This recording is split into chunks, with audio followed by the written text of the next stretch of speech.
Hello, and welcome to The Backstory. Tonight, we're going to tell the backstory on the unseen costs of childcare and the implications for childcare and the cost of childcare for our local economy and the stability of our workforce. My name's Tim Waters, and as a volunteer for Longmont Public Media, I get to host this program, which gives me a chance to interview guests like I'm going to have a chance to interview this evening, who I'll have the pleasure of introducing in just a moment. To talk about, just to actually do storytelling, to share stories of what's happening in the community that at least I think are relevant and interesting, and I hope you will as well. We're coming to you tonight as we do the last Monday of every month, although this is the third Monday of the month, isn't it? Next week is Labor Day, or Memorial Day. So we're coming to you a week earlier this month from beautiful downtown Longmont, the Longmont Public Media Studios. We have a live studio audience this evening, and so to the audience members who are with us, when we get 40 minutes or so into the hour, if audience members have questions that they'd like to participate in this conversation, they're going to be invited to join us if they have them. And if you're not in the studio audience tonight, you're missing a good time down here in Longmont. So think about next month when we're going to be talking about the second of a two-part series. Tonight's the first part. We're going to be talking about problems, challenges, not necessarily solutions to the unforeseen costs of childcare and its impact on the economy. So we'll come back to the questions about solutions and options. But tonight, I have three women who are gainfully employed, running businesses, high-level, high-profile executive jobs in and around Longmont. Most of you are going to know who they are because of what they do. And each of them has their own story about how they've continued to stay in the workplace, earn a living for their families, and manage all the implications of being a mom at the same time that they're professional women. So Sarah Morgan is the owner of Martini Bistro, right? Everybody in town knows martinis. So Sarah, thank you. I know this is a tough time for you in particular, probably peak moment in your restaurant. So yes. Thank you for what you do day in and day out, but thanks for being here tonight and sharing this story. Absolutely. Amy Aschenbrenner.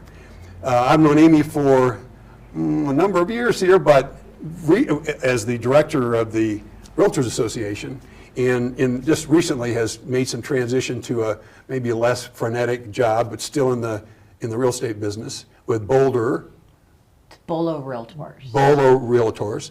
And Jessica Erickson, who is now the Director of Business Development with Sun Construction. Jessica and I have worked together for a number of years when she was the Director of the Longmont Economic Development Partnership and has now made this transition to Sun Construction and their business development. So, ladies, that's as much as I'm going to try to talk less, have you talk more. Let's get started with just those introductions. I'd like you to start by sharing with our listeners your stories. Sarah, if we could just start with you and you'll just kind of work around the table. Help us get to know you, your background, your professional life, and what brings you into this conversation. So I started as a general manager for Martini's Bistro in 2018. This is my 25th year in the restaurant industry. And so 25 years and looking at me, clearly, I started very early in the restaurant industry. Yeah, you were just a baby. Pretty much. I was 13 when I got my first job in the restaurant industry. You really were a baby. I really was. And so I did dishes and bussed tables and made salads. This was never my life goal to be a restaurant owner by any means. The restaurant industry was always a lily pad for me. I could jump in, jump out, and for our cultural society-wise, the restaurant industry is that for a lot of people. It's a very transient industry. And so like most of us in this industry, I did the restaurant while I was always trying to leave the restaurant. So I got my associates in nursing. I got my bachelor's degree in equine science and pre-vet. I did ranching for a while. I was a art consultant for a while. I've been all around really the professional world. And I definitely have the how hard could it be gene. So whatever industry I get in, I'm bound and determined I'm going to be great at it, going to figure it out. And when I was graduating from CSU with my degree in equine science and pre-vet, at that point I was 30 and really felt like at that point I've been married for about 7 years and I was really ready to start trying to have children. And so when I graduated CSU, I was pregnant with my first child, and I decided not to go on to vet school. And then considering at that point, during my last 2 years at CSU, I was managing a wine bar in Fort Collins and had left that and just moved over to Chimney Park, which at that point is one of the top 100 restaurants in the country. And I've always loved fine dining. I'm a second level sommelier. So moving over to Chimney Park was really a ton of fun. I made really good money in a little bit of time. And so I was at Chimney Park through my pregnancy. And that was really my goal, was to maintain that job so then I could work at night and still be at home with my baby during the day. I always wanted children. I always wanted to be a mom. And I've always had this mentality that professionally I didn't need to lessen myself so I could be a mother. And I don't believe I need to be less of a mother so I could be a professional. And so I felt like at that point in my life it was a really good fit. But then a week after I had my daughter, my husband at that time had lost his job, and I had to get back to the corporate world. I needed more everything. I needed more sustainability. We need security. And so I'd gotten into the franchising industry. And that was my first time in the franchising industry. I had never really acknowledged how large of an industry it was. Any kind of concept or industry, you can really bounce around within franchising. And so I was on the restaurant side, and I was doing quick service or fast food restaurants. I was a franchise development coordinator. And it was everything that I needed for my family. I made good money. I had a lot of upwards mobility. I traveled a ton. But I started this job when my daughter was 6 weeks old. And so I was still nursing. I was still very postpartum. And I had to put all that aside because I had a family to support. And I never really gave myself space to accept or even consider, like, did I have any kind of postpartum depression? How was I feeling about being a mother?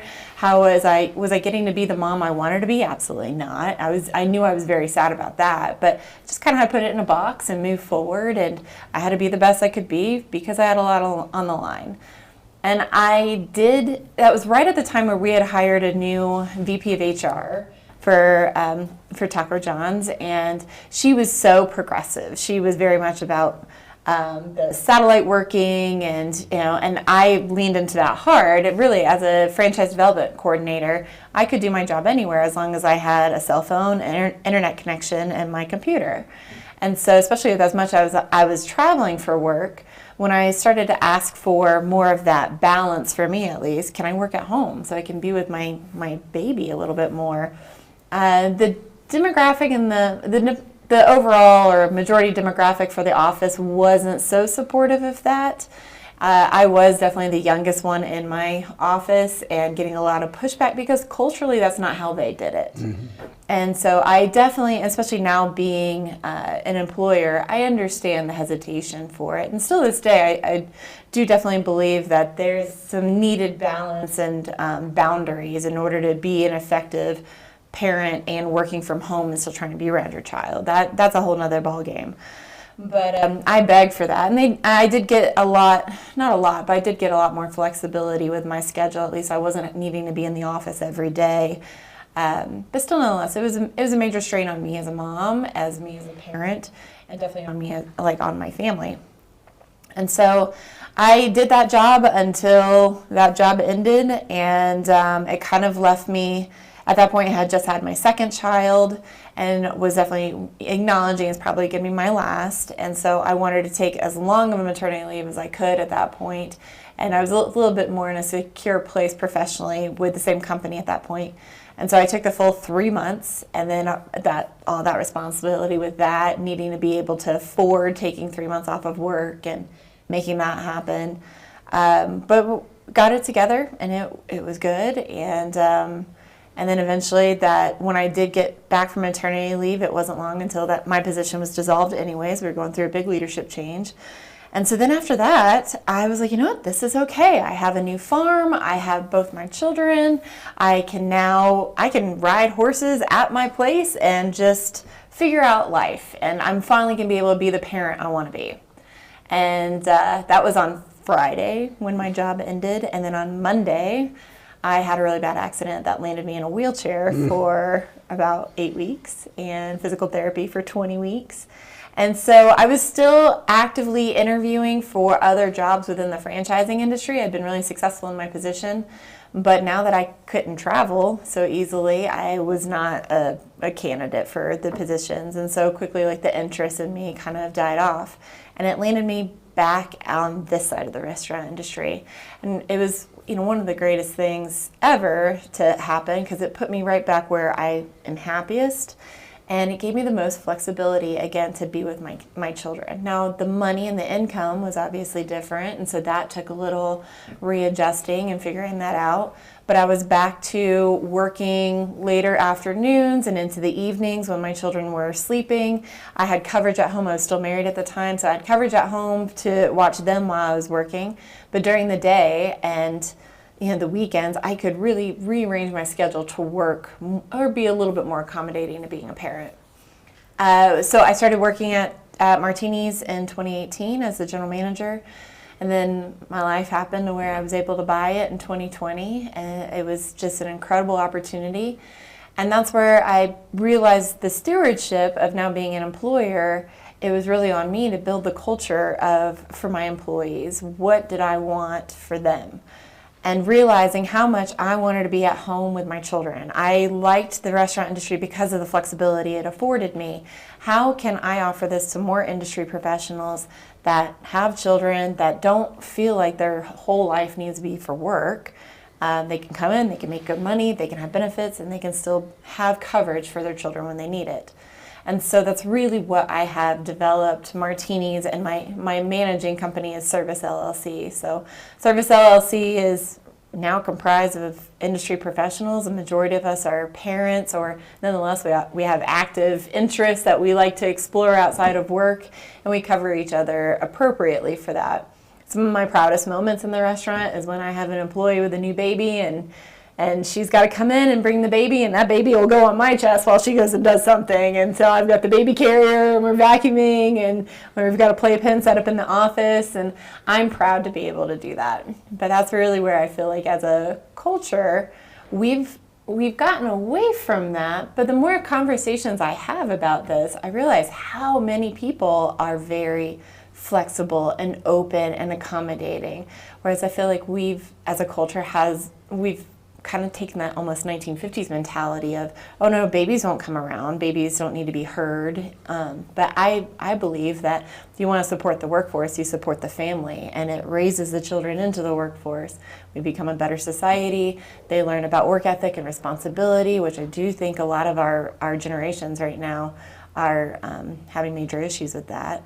And so I feel like because of this neglect that we've almost adopted as being okay with our children, it's really kind of starting to eat at us culturally. So I'm excited to have some effect to try to change that. Right. And there's nothing that makes me more proud than to have my children at work with me, and people know my children, and they bus tables and they pour water, and my guests luckily don't mind much, but I also have to manage how much the whole environment, but it works. Well, we're going to come back to, I have a question here about creativity, and okay. you've begun to open up some of that, but I want to come back to that, to what are the creative approaches occurring now, right, that you can just go with on your own in whatever your workplace is, but we'll come back to that theme. Amy, tell us about you. Well, that's actually a great segue to Amy. Thank you, because I think I bring a little bit more of a elder No, I bring the elder to this table. Well, I'm a native of Boulder. I grew up on a ranch right outside of Rocky Flats. Once I finished schooling, I didn't go far. I ended up in hygiene, bought a farm there, started a life that I thought that I was going to have, raising children. I have 3 children. When my youngest was, almost 3 years old, for her birthday, my husband divorced me. So I did not have any professional experience at that point. I'd worked odd jobs while I was in school and whatnot. But now I found myself with 3 children, youngest being 3, the oldest being 8, a farm with a mortgage, no health insurance, and no income. So what do, right? Fortunately for me, the words of raised by a village came to play, because out in the farm community it is a village. I was, by the grace of God, given an opportunity to work in the office at Keeter Trucking in Boulder, Colorado, and I flourished. And it was a fabulous experience, except for when it came for being a mom. I didn't have to worry about daycare at that point because I had neighbors around me. But what I was not able to do was go to school functions, to go to doctor's appointments, because there was that mindset back then with the employers, and this is what would be told of me. I don't know, how important is your job, right? My son suffered a broken bone up at Keystone, and they called and I had to go to the hospital and whatnot. And when I'm walking out the door, the boss at the time says to me, well, you will be back this afternoon, right? So I worked through that. I got a different job. I keep moving up, bettering myself. During that time period, my children are learning responsibility, and that's what plays in so key with you. My older two children knew that they had to come home from school. Everybody had to sit down and do homework. They had to get chores done, and then they had to get dinner started, and then there was the little one to take care of, right? Then it got to the point where I did have to get daycare for the little one. I couldn't afford daycare. There was nothing out there that was available. So by asking around, here was the situation. I made too much money to qualify for this, right? Mm-hmm. And it was like $5 or $10. Thankfully, the YMCA, and they had a fabulous program. Going through that, we'll just fast forward because I could go on forever. I have 3 of the most outstanding children in the world. My son holds a master's in secondary education. School education was very important in our family. My daughter Samantha, the middle child, started working for the Department of Corrections with the state of Colorado at 21. Then my youngest daughter Cheyenne is in the healthcare. She does home healthcare. I was very fortunate throughout the years to be able to take all the experiences that I had at the different jobs that I had to not only further my education, which I worked on every night. This is, my children were teaching me how to use a computer, because that was before computers were readily available. And thankfully, the St. Vrain Valley School District were introducing computers to the children at Hygiene Elementary. So I saved and saved and saved and bought, one of those great big old computers. And every night after the 2 younger ones would go to bed, my son would teach me how to use Excel and Word, because I knew I had to have that, right? It was going to get to that point.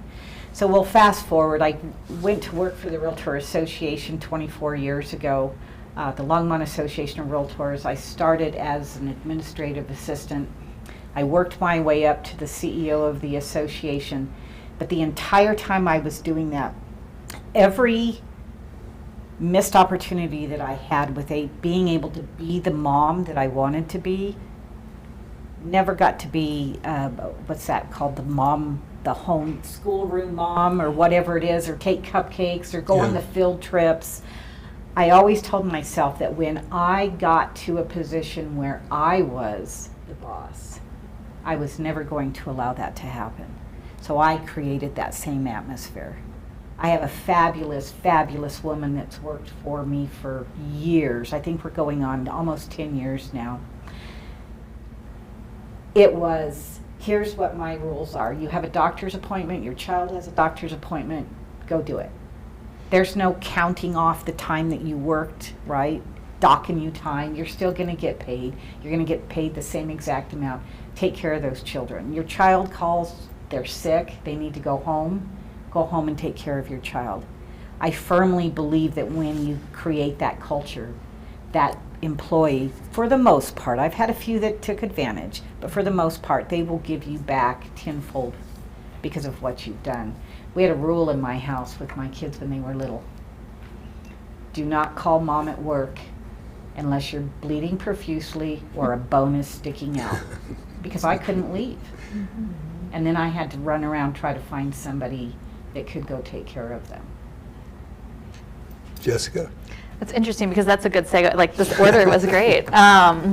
Unplanned, I'm assuming, but No, really strategic. so I actually grew up in the Twin Cities in Minnesota in a household where my mother was the primary breadwinner, oftentimes the only breadwinner, which at the time in the age myself 80s and early 90s was not as common as it is today. It's almost half of households today, but and so I watched her try to do all of the things while working full-time and supporting our family, and baking the cupcakes in the middle of the night, and missing some of the events and activities, and never being the mom in my classroom. And so I think I pretty early on decided that I was not going to prioritize having children, having a family, because I didn't want that for my life, what I had seen my mom have to struggle with for my life. So 2002, I moved to Colorado and relatively quickly found my way into an economic development office, and I discovered not only my profession but my passion that sustained for the next 20 years, and has allowed me to, as we were talking about before, have a pretty exciting life because it was just me. I was on my own. I was doing well. I had this great profession that provided me a lot of flexibility, but was also very demanding, as you know. And then so found my way through that career path to running the Longmont Economic Development Partnership, starting in 2015. So for 8 years, I ran the Longmont Economic Development Partnership. But I started here in February of 2015. In May of 2015, I was diagnosed with breast cancer. I was 37 years old, and I was told that the treatment that I was going to have to undergo as a result of breast cancer would 100% of the time affects fertility. And I was told that if I had any thought or consideration of ever wanting to be a mother, that I should take measures in advance of treatment to preserve my fertility. And so for the first time in my life, I was faced with this motherhood being taken from me. I wasn't making a conscious choice not to pursue it anymore. It was being taken from me. And so that's where I said, I think I actually do want to do this. And at 37, about to go through breast cancer treatment, odds are slim, but went through treatment and kind of aftercare. And then my partner and I were fortunate enough to conceive naturally and have a perfectly healthy, against all odds, perfectly healthy, normal, though high risk pregnancy, and have a beautiful baby girl of all days on March 12th of 2020. So if anyone wants to know the exact number of days ago that the pandemic started, I can always tell you that. And she's 3 years old now, and she's incredible, and she's thriving, but all of the sacrifices that you've talked about and all of the sacrifices that you've talked about are ones that I have to make every day as well, and I think all of us have to make. I'm right in that position that I told myself I didn't want to be in. I'm the primary breadwinner for my household and for my family, and every single day having to make here or there decisions, what's in the best interest of the long-term, health and safety and wellness and financial stability of my family versus the time and energy and effort I get to put into being the mother that I want to be. And a lot of that impacted my decision to move from, a career I had enjoyed and been arguably very successful at for 20 years into something different and new and foreign, because it provided me with more consistency of schedule and stability and flexibility and financial stability than what my previous career had. Well, having crossed your path a number of times, you said arguably, I would say inarguable, you were successful.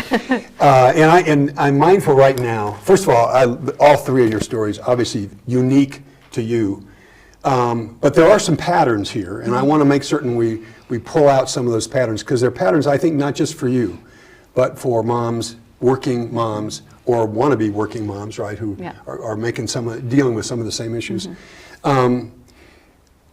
and I don't want, that my fear is that I'm going to kind of begin to frame this on the negative side because there's so much positive that you just shared. But there are some challenges, right? Could we let's call out the sacrifices and the challenges, what are the constraints that we all ought to understand that talented people just like you, just happen to be all three of you women, really talented, successful women, are doing this because you're able to work around or overcome some of those challenges. Let's just put those, really kind of make them really visible for a few minutes. Reiterate, you've touched on them. Yeah. Sacrifice what you can and can't do. I want to make certain we tell the story about what you're challenged with now, so then we talk about how we might relieve some of those burdens later, we're clear on what we're trying to relieve. Yeah, absolutely. So if you don't mind, I was fortunate to participate in an event that you had with Governor Polis around early childhood care and education policy in Colorado, and had the opportunity to speak at that event. So we just kind of revisit, and I don't want to speak for anyone else at the table, anyone else in the room, but I want to kind of check my privilege and say I am one of the fortunate ones, because the cost, one of the biggest challenges of childcare. My household income is around 150% of the area median, and childcare costs are about 12% of my income, my household income. So if you consider someone at the median or below the median, at the median, that same childcare cost would be 17 or 18% of their household income. That's a mortgage, right? So I, again, consider myself fortunate that while it's a squeeze, let's make this clear, it's nearly $2,000 a month that we pay for childcare. It's a squeeze for my family, but I have the ability to do that, and so have the highest quality, best available childcare for my daughter that people in a different situation don't have. I have to drive from my home in central Longmont to northeast Longmont, back to kind of southwest Longmont, from home to childcare to work, so transportation. But again, I'm fortunate. I have a vehicle, a reliable vehicle, that I have the ability to do that, to take my daughter to daycare and get to work on time and regularly every day. Not everybody has that privilege or that good fortune. You talked about flexibility of the work environment. There are some jobs that just don't allow for the level of flexibility that mine certainly does, so that my ability to go to work every day is dependent not only on my health and my daughter's health, but also on the health of our nanny and the health of her family. And so if there are one of those days where we're healthy but they're not, and I can't get my daughter to childcare, I have the ability to work from home. It often requires that I get up 2 hours before her and stay up 2 hours after her to get the work done that needs to get done for that day. But I have that ability, and I have that option, and I have that good fortune to be in that position. So I do think cost, accessibility, so where childcare centers, quality, affordable childcare centers are located, transportation, all of those things are challenges, and then workplace flexibility, all of those things are challenges that are so critical to be addressed as part of this conversation, and not for people like me, but for people who aren't as fortunate as me to be able to manage those things. Yeah, great. I want to come back. We'll circle back on a couple of points you made, but I want to invite Amy and Sarah into this as well. Well, and I think, and Jessica gives a example of a very small percentage of, whether it be mothers, fathers, or partners or families in a whole. The bigger picture we all need to focus on, not only at the local level but the state level, is those that make up the majority, which are the ones that basically, the bottom line is they're going to work to pay for daycare. Right. Mm-hmm. And it's a very sad thing, with the hopes that they will continue to advance, so that when they get to that point where they don't need the daycare, then financially things will be a little bit more stable. I also would love to see there be the conversation and the mindset with all employers everywhere, that there has to be that work-life balance. And I think that's one of the points where we're missing really talented workers out there, because they can't come to work. It's not that they don't want to, but they can't. And then the one other thing, because I could go on forever, as Tim knows, the transportation part of this. Because there is so much conversation at the local and state level about not driving. You tell me, how is a working parent supposed to do a trip such as what Jessica just talked about It would be impossible. on public transportation?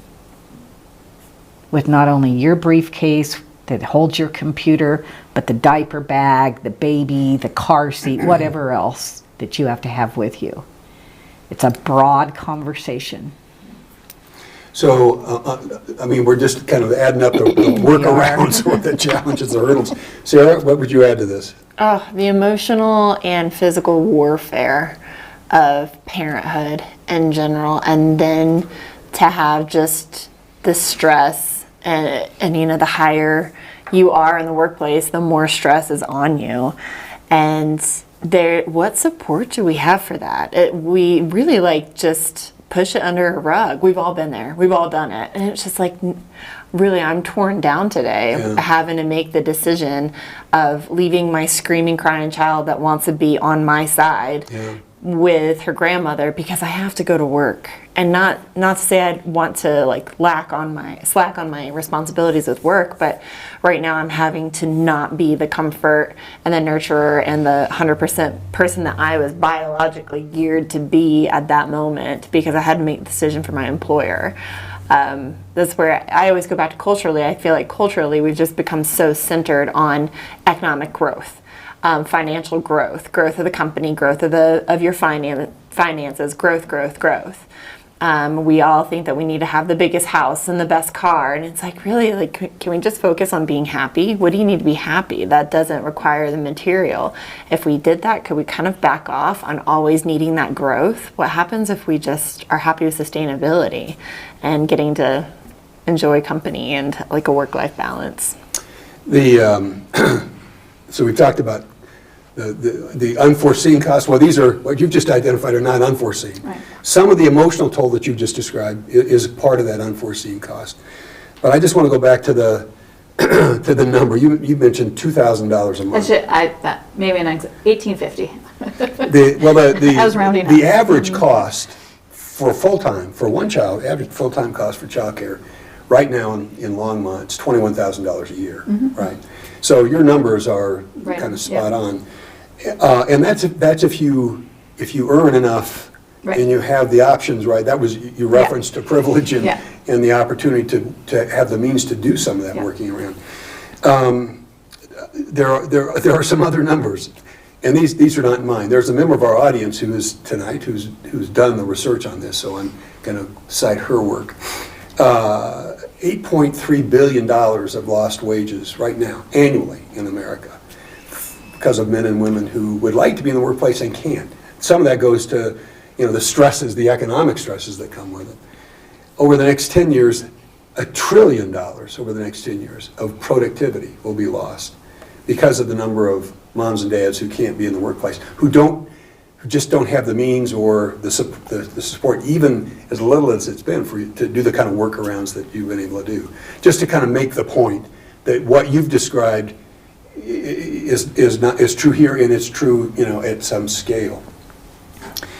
Now, all that said, the three of you have been creative, right? So no matter what anybody else does, as you described, Sarah, an employee bringing their child in, and you're caring for the child as they're doing something else. Talk a little bit about the kind of the creative things, not the dark side of this, and not dependent upon anybody else, right, to come up with a solution. We're going to talk about solutions in another one of these sessions. What are the examples of what you've been able to create as options for yourselves, for your employees, and for your family members, right? Given the challenges of finding places and affording those, being able to afford the places where you want to put your kids. So when I started to work when my daughter was 6 weeks old, I was really fortunate enough at that point that my mother-in-law was willing to move from Florida to Colorado, and she got a house just around the corner from us. It was a beautiful thing how it all worked out. But so for the first year of my daughter's life, it was my mother-in-law being able to take care of her when I was at work. And then once I had a second child, we definitely needed a larger house, and so we decided to combine our incomes and become a multi-generational household. And so you would speak more to this than anybody, but I think that's a really amazing cultural movement that we've had the last 10, 15 years of more multi-generational households. That has been great because it's obviously given care and lessened the financial responsibility on my mother-in-law being of an older age, but then it's also given me the care for my daughter at home. And then with my son, so we weren't needing to pay out what would have been almost $4,000, especially to have an infant in daycare is significantly more expensive than having an older child or a toddler. And so that saved us $4,000 a month, but was able to also, like I said, financially benefit my mother-in-law. In my business, yes, I've had points where obviously I couldn't legally write it down, looking for a new mother for this position, but I had office things that I needed done. I needed an executive assistant essentially, and luckily I knew a person that would just be fantastic for the job, and she had just had a new baby and she was kind of scrambling about how I could just sympathize of where she was. And I was like, bring him in, set up the playpen, take the time you want. We put a chair in the office so she could breastfeed as she needed to. She had the ability to still be a mom and get the job done. And she did a fantastic job. She was so loyal. She was so dedicated. She was so happy in her workplace. She felt effective. She felt like she could grow. And I was really excited to be able to offer that for her. Now being divorced, and now I live over my restaurant. So I have an apartment above my restaurant. And so I can't tell you how often my children are upstairs. Somebody else's children also need to be upstairs because we didn't have enough staff to give them the night off. So it's like, okay, we're essentially have a daycare upstairs and 4 kids running around and eating applesauce and chicken tenders, and we're shuttling up and down the stairs checking in on them. It's a really beautiful thing. Yeah, it's a little stressful. Yes, it's another element to manage with work, but there's nothing wrong with it. It's so healthy. They're almost latchkey kids with better supervision. I was definitely a latchkey kid, so I can sympathize with it, but it's just they're doing well. So we've gotten creative, and it's I think it eases, especially regardless whether you're a mother or you're a father, if you're a dedicated parent, that emotional weight and stress of, am I doing it right? Am I screwing my child up, or are we all thriving right now? And I'm happy to say that I think majority of my staff at least would 95% of the time say we're thriving as parents, being able to thrive as professionals. And part of that is really the collaboration, what you've done with that workplace. It's the village. Yeah. And I was very fortunate as my children got a little older in the elementary school age. I became great friends with another divorced mother of 3 who was actually in the real estate industry, which I was not at that point. We worked out a very simple deal. Neither one of us could afford to pay somebody, right? So her kids would come home on the school bus to my house and then be there through dinner, sometimes until 10 p.m. She would pick them up, and then when my kids had appointments during the day, she was able to take them to those appointments. Neither one of us had to pay the other one to be able to do either one. Those are, I think, really great ideas that today's families aren't utilizing, that village mantra. And maybe it's because they don't know who's in their neighborhoods. I've never lived in town. I don't know what it's like to have neighbors around you. So, I think in my little fantasy world, everybody has really great, neighbors, which I know is not always the case. But it's that solution right there. And that, I agree with you. When I first became the boss, I wanted to put an ad in the paper for a single mom. And of course, the attorney quickly told me I could not do that. Why can't you do that? And why can't we do that? Why have we created the stigma? And that's another part of this conversation as well, is the stigma. You chose to be a mom. You made the decision. I don't know how many times I heard that. Yeah. Jessica, you want to add to this in terms of Sure. the creative? Yeah, I mean, I think approaches very that- similarly, I was fortunate as the CEO of Longmont Economic Development Partnership to put some policies in place for my staff long before I was a mother. Started our discretionary leave policy, which was basically take the time off that you need to have balance and take care of your family. So same, without feeling that you're going to be penalized or lose wages or not be able to financially support your family if you take the time off that you need to do so, or even to just go on vacation with them, refresh and recharge with your family and have that business. And so I had multiple employees take advantage of that and travel the world with their kids and come back just absolutely refreshed and much better, more productive, more energized employees for it, and also more worldly, which was kind of critical for the work that we were doing. So that, and then certainly once I had my daughter, same thing, set up the play area. You saw it in my office, TP table, arts and crafts supplies and toys all over the place, and so many afternoons and evenings spent in the office with my little one, just making it work. Yeah. So I think the answer to this question is yes, but I'll ask it and then unpack it a little bit, drill down. Are you in conversations with other parents, other working parents, moms, dads, in your professional spheres, who are dealing with the same kinds of issues? I have a child that's going through these issues. So I know you're not spokesperson for others, Right. but what are you hearing from your kids, your colleagues, your associates? My daughter has a 3-year-old special needs, which makes daycare even more expensive, right? And it was that whole trying to create Mom, I need to go to work. Financially, I need to go to work. But almost everything I make's going towards this daycare, Yeah. right?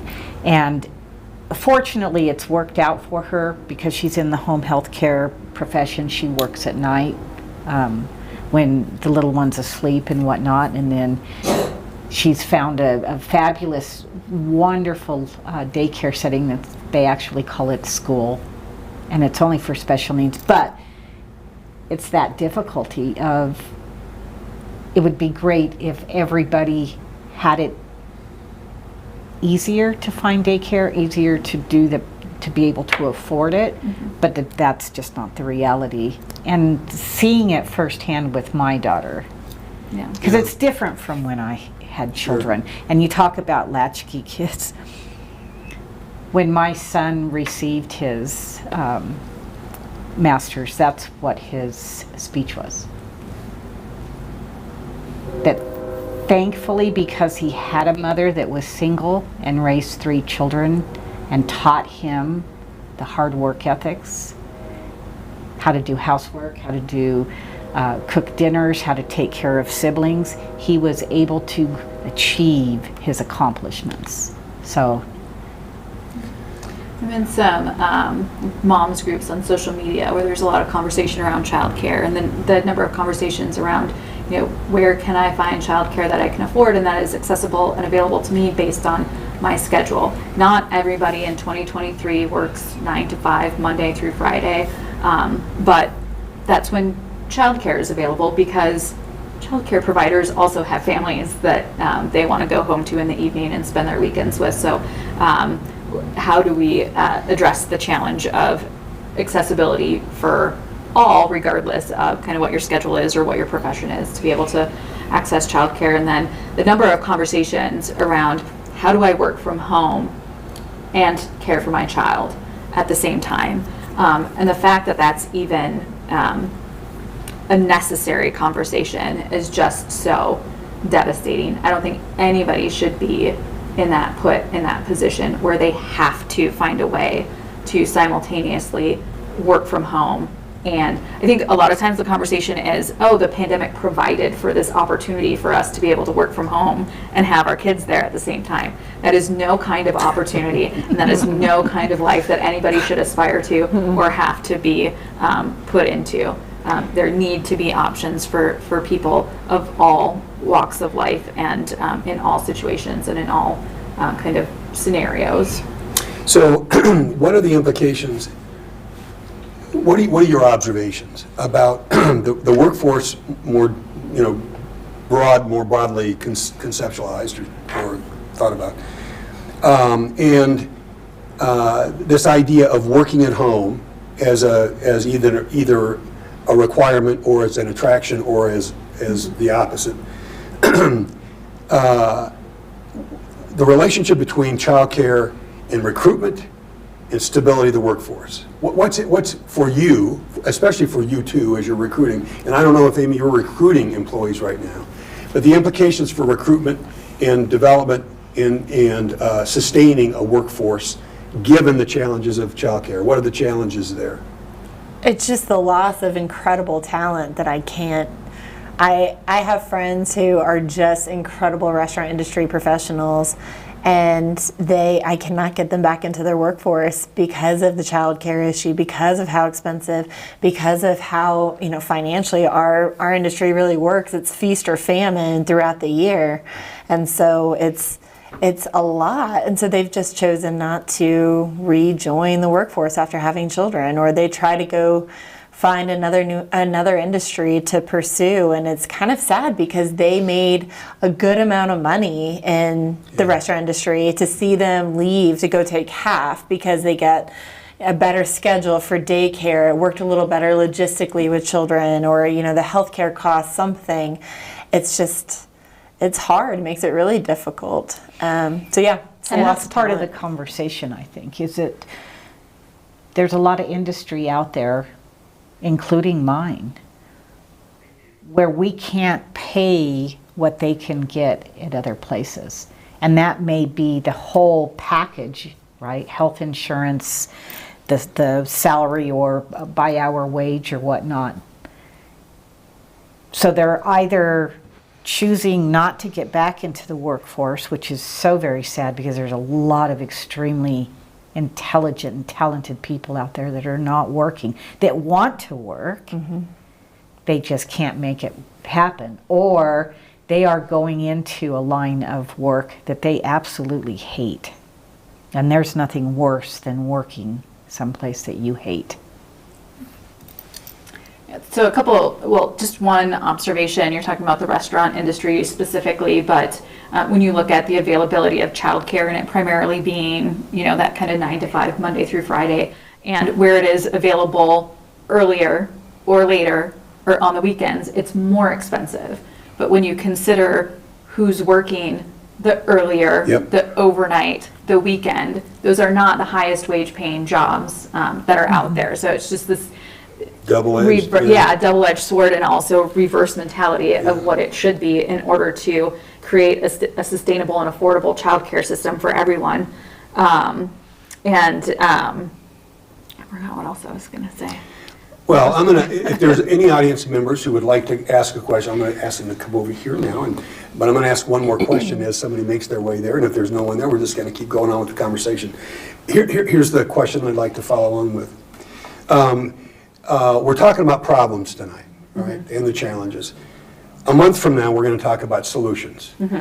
What would you want? Anybody who's thinking about addressing some of the challenges or the issues, what would you want them to thinking about doing and not doing? Like, make certain we cover these bases and make certain you don't make these mistakes. I would like to see that there is an affordable child care option out there for all. For all. It serves multiple purposes. One, so that we can get our workforce back up and working. And two, so that we can prepare these children to start kindergarten with knowledge. I'll comment in just a minute. Go ahead. So I actually have some very strong opinions on this topic. I've been part of a lot of conversations over the last few years in terms of just based on my position with Longmont EDP and the relationship with you and the city of Longmont. But a few things that have struck me with all of those conversations that I think are maybe some unintended misses on the part of the people that are having those conversations and driving those conversations and the resulting policy that is intended to be helpful, that isn't always. Like 10 hours of free preschool is not helpful. Just throwing that out there. I appreciate the intention and the effort that was put into. It's useless to most of the people that need. Could we just pause pre-K. right there, just so folks know? You're talking Yeah. about the universal pre-K Yes, program. the universal pre-K program. Which some may think of. It was a It's- governor's yeah. initiative supported by the Absolutely, legislature yeah. and supported by the public. Yeah. But the mindset that somehow Yeah, that it's a solves a logistical problem, nightmare. is misunderstood. Yeah. And so from that, we have an entire economic system in this country that's based on the idea of a nuclear family that was irrelevant almost as soon as it was conceived of. And so everything from the way suburban housing development, transportation systems that are intended to transport an individual from one place to another, usually a man from home to work and work to home, as well as obviously childcare and even K through 12 education. All of these systems are based on this idea of a nuclear family that, again, has not been relevant since it was conceived of. None of our stories, and I would venture to guess most of the stories of the people in this room and the people that might be watching this are that of a nuclear family. And so we need to throw that out as the basis or the foundation for how policies around things like childcare and education and housing development and transportation are talked about.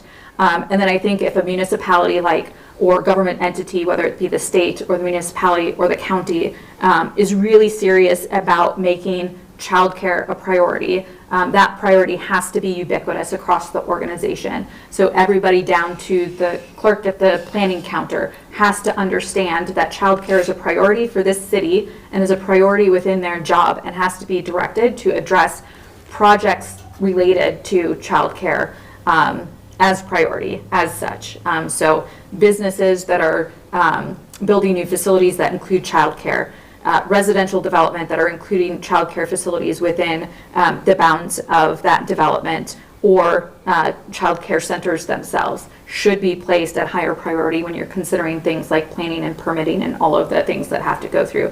There's a little drop-in daycare facility just down the street on 3rd and Lashley that has just started a GoFundMe page because their construction and permitting has been so delayed. They now fear that they're not going to be able to open with some additional financial resources. So are there things that the city could have done at the very bottom level of services to be able to make that a little easier path for them in order to create that resource that's going to be of huge benefit to someone like myself who often needs that earlier or later. And then I've said this before, I'll say it again in every room that I get to have this conversation in. Do not have policy conversations around childcare and early childhood education. Do not make it about us without us. So none of those conversations should be had without having actual parents who are having that lived experience today as part of that conversation. I think that's where you end up with bad policy, well-intended bad policy, because you're not including the people that are being impacted in those conversations. And part of that means consider childcare when you're planning your events and your conversations and your meetings to have those conversations. Is there on-site childcare available? Are you having them at convenient hours for working parents who need to consider childcare? I had to make special arrangements for this evening. To be here tonight, yeah. Absolutely. I'm thinking we didn't provide, yeah. So I almost brought her with me. So that would be, the final thing. Just don't make it about us without us when you're having these policy conversations. Sounds like you've been thinking about this. A little bit. So, any other comments? No, one of my concerns about having this conversation was the talk about affordable childcare. And as much as I love the sound of that, I also probably would not utilize it. It scares me so much for affordable childcare. Yes, I want it obviously to be cheaper and easier on my finances, but affordable childcare, that's still a business at the end of the day. That means a lower wage for the people taking care of my children. And that's what And I those agree kind of with you on that. conversations So scare me. maybe the choice of verbiage was wrong. But it would be more along the lines of something like what Jessica was talking about. We're going to, Not this private. topic of Got it. affordability and how to make it things affordable or subsidized, that's going to be on the table. Okay. We have a question. First of all, thank you. You've all given me great insights into this whole topic and a lot of interesting stories. The first thing is, you talked, Sarah, I think you talked about the life-work balance. And all of you have been in many, many different jobs, many different industries. Do you find that the life-work balance is getting worse or getting better? I personally, and seeing my mother as a single mom and my grandparents, culturally, I can see where us having so many conversations about the work-life balance, it's now becoming more of a forefront of or top of mind thinking for a lot of people. For the employee, for what they're looking for, what kind of jobs and professions they're looking for, and then for the employer as well. Realizing that if you really do try to honor the work-life balance, then you, end result, normally have a lower turnover of your staff. Which is going to increase your economic efficiency. So I think that we're getting better with the work-life balance the more conversations we have about it. Yeah, the fact that it's even a term and that we're having that conversation, no one, my mom worked in the insurance industry for 25 years and nobody there in her office was talking about work-life balance or gave a care about whether or not her work and her life were balanced. And, for me, I work for a relatively large company that has, and part of the reason I'm there is because they place a priority on family values. And so that is definitely a benefit, a value add to. And again, I think, as we've said, makes me a better, more productive, more balanced, mentally and psychologically balanced employee for them as well. Cheryl, you may have more questions. We're at the end of this hour. Yeah, oh, no, go ahead. And I only got to half my questions. This is a great panel. Maybe we'll have more opportunity to talk about, to re-engage on this topic, on what the problems are. But I just want to tell you how much I appreciate, again, your being here tonight, what you do every day, and your contributions to this community. And we're going to be smarter walking out of this room tonight about the challenges working moms and dads face. In fact, we would have had a fourth panelist here tonight, a single dad, with actually a disabled child in a setting. He couldn't work out childcare tonight to be with us. So if we had helped him with that, he might have been able to make it. But that's just an example of what we're talking about. So the challenges are daunting. I don't think they're insurmountable. And Longmonters, on June 26th, we're going to be back here to talk about solutions in the Longmont Public Studio at 6 p.m. on June 26th. Join us. Thank you. Thanks. Thanks. We could